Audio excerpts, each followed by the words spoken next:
अस्सलाम वालेकुम दोस्तों, क्या हाल चल है। अच्छा जी, बैंक मस्कत की एप्लीकेशन नहीं चल रही, उसमें कुछ टेक्निकल फॉल्ट है। तो स्क्रीन के ऊपर आप देख रहे हैं इस तरह का मैसेज आता है या इससे आगे भी कोई और मैसेज आता है, लॉगिन नहीं हो रहा है। तो आपने परेशान नहीं होना, एप्लीकेशन में कुछ मसला है, वो कुछ देर में हल हो जाएगा।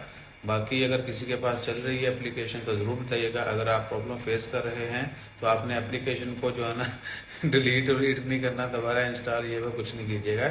ये सिस्टम एरर है एप्लीकेशन ही का, तो होपफुली जल्दी रिजॉल्व हो जाएगा। स्क्रीन के ऊपर आप करते हैं ज़्यादा ये एरर आता है, एक और भी एरर आता है, ठीक है ना।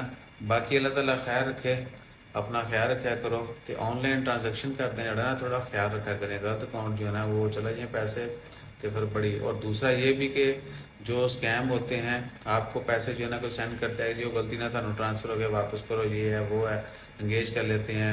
वो नई नई स्टोरियाँ ऊपर बाद में जो है ना आपको लिंक आ जाएगा जी, इस लिंक के ऊपर क्लिक करें, आपके पैसे जो है ना जो हमने आपको सेंड किए थे वो वापस आ जाएंगे, पता नहीं क्या क्या स्टोरीज। तो आपने उनके ऊपर कभी लिंक के ऊपर, अननोन लिंक जो आपको आए कहीं से भी, उसके ऊपर आपने क्लिक नहीं करना ज़िंदगी भर। जज़ाकल्लाह।